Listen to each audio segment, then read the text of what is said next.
The region overall, whenever you got an area that's dry to desert, it's hard to have basic agriculture. And if you don't have agriculture, you never get small businesses and you never move up into, say, manufacturing and industry. And so this region has always been left behind. The places where that is least true are the places where it rains.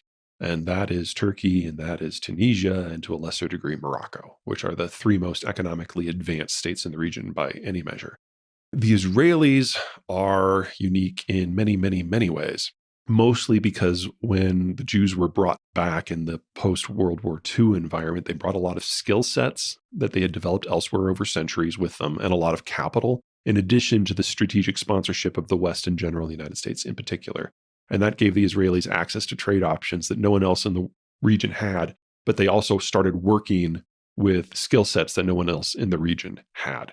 And that's allowed them to build up a bit of a technocracy in a region that is known for anything but. You got this weird little pocket of service economy and high-tech manufacturing in a sea of something else. And it is because of the people, not because of their ethnicity, but because you've had, a few million people who now call themselves Israelis who for generations lived somewhere else. It's a full-on graft. And it's part of the reason why North America and Australia are just so different from Europe. They took the skill sets that they originated in another place and applied them to a new geography and made something new, for better or for worse. Now, maintaining the security of a little statelet like that under normal circumstances is impossible because this region, the Levant specifically, has never been powerful enough to look after itself. It's never had the population density to generate a military force that can keep things at bay. And so it's always been at the whim of greater powers, whether those powers be the Turks or the Persians or once even the Mongols.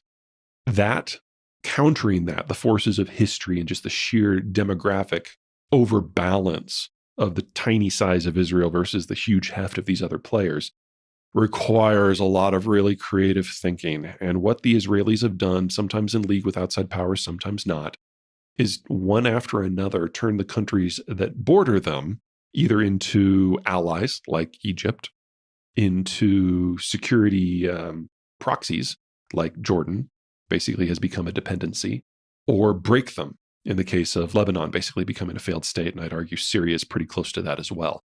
It doesn't solve the broader problem of a partnership with those larger outside powers to prevent invasion, but it does give whoever is going to cross in from elsewhere the fact that they have to cross through these other areas first. So let's assume, for example, that the last country that occupied what is today Israel, Turkey, decided it wanted to come back.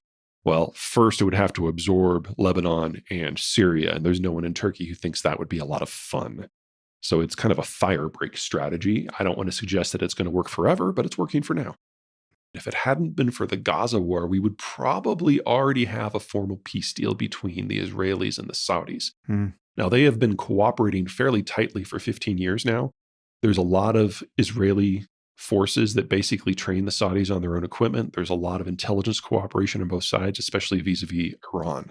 I'm not suggesting that they agree on everything, but whenever the Americans have put official or unofficial sanctions on either country for human rights abuses, they turn to one another in order to play the United States off of whatever the issue happens to be, and then provide direct assistance to the other one in order to get what they want anyway. And it's been a fairly successful model so far because the Americans have not called them on it.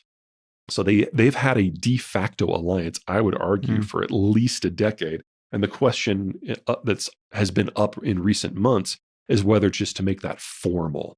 There's a generational split within Saudi Arabia about whether they should go formal and get something for the Palestinians as part of it, or just throw the Palestinians under the bus and make it official. And that is a conversation that is very much in play. So in terms of a security guarantor, Saudi Arabia can't play that role. But if the Israelis can flip Saudi Arabia to formally being on the same side as Egypt and Jordan and Morocco, and at least neutral like Turkey is, then you really don't have to worry about the Arab side of the external security threats. And that would be a significant victory. And I think that is now within reach. And I think we're definitely going to see that this decade. The Iranian problem isn't going away, but it's distant. And no one is thinking that there's about to be another Persian Empire that's going to expand out and occupy the entire region. The Iranians are too technologically inept at the moment to pull anything like that off. So, that's a problem for a different century. The internal problem, I think, is going to be more of an issue. The success of Israel owes more to itself than it does to American sponsorship. It is because you've got this highly educated population that has carved a little bit green out of the desert, that's made them high value add, that's made their intelligence systems great, that's made their weapon systems among the world's best. But at the same time, they've created this space within their own political and economic system for a class of people who reject everything about modern life and basically study religious texts all day and have a bunch of kids and live on state subsidies. And that's like 30 to 40% of the population now. And so you've got this is going to sound incredibly jaded, but a near deadbeat population who is sucking at the teat of the government and sucking the government dry, and yet all voting together in a relatively anti-economic, anti-Arab, anti-peace, anti-cooperation, anti-military bloc. And they're just, the leaders that get put in from this population are absolutely incompetent. Yet they claim that they represent the true soul of the people. And they claim that they're the security hawks. And they claim they know more about how to run the military than the generals. And their incompetence is in many ways what led to the surprise of last October and November when Hamas made their move. These were the people who were in charge of those institutions. And they ignored all the warnings that were coming up from the professionals who had been in their jobs for decades. And they did so for political reasons. Let's start with the situation on the ground, and then we can look at American policy. So in the aftermath of the Iraq War, the biggest thing the United States did was remove the single largest regional check on Iran's power and expansion. And that was the government of Saddam Hussein of Iraq. And but just by destroying that, and then the way we chose to attempt rebuilding and restructuring in a post-Ba'ath environment, which we did not manage very well, we fully shattered what had been the Mesopotamian check on Persian expansion that had existed for most of the last millennia. In doing so, Iran was able to shove power into southern Iraq, into its Shia zones, and then beyond into places like Jordan and especially Syria and Lebanon. And in doing that, what they usually did is they worked with whatever sectarian group did not hold the whip, the ones that were not in charge, and empowered them to fight back against the ruling order of their zone. And in doing so, basically half burned the entire region down. Now, I don't mean to suggest this was just them. The Saudis got in on it too. And the Saudis did it from the majority position, usually working with Sunni Arab fundamentalists and militants to attack things. So you had elements on both extremes that weren't so much attacking the center, but attacking what passed for the rule of law and what passed for stability in the region. And so all of these states faced a massive degradation in their capacity to function as states. Now, the United States has largely disengaged itself from the region, but where we still have forces in play, it's to fight one specific group, the Islamic State or ISIS or whatever you want to call it, which is, to be perfectly blunt, the child of our ally, Saudi Arabia, as opposed to the Iranians.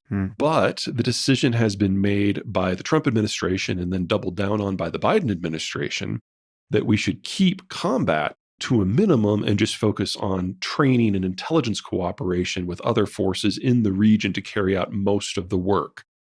And what that means effectively is that American forces that are in the region don't leave their bases very often. And so if you're an Iranian and you're looking for a very, very, very easy propaganda win, you launch a mortar, you send off a rocket or a drone, you take a pot shot, and even if you hit nothing, it makes a nice little splash of PR that you can use for recruiting wherever you want to operate. You put that against the backdrop of the Gaza war, and of course, hundreds of attacks are going to go against American positions because we're not shooting back, because that is not the order.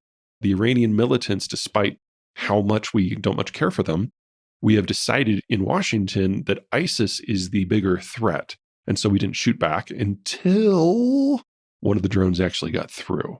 And it's forcing the Biden administration to reevaluate the entire policy set of this entire region, not just vis-a-vis the Iranian-backed militias, but why we have a footprint there at all.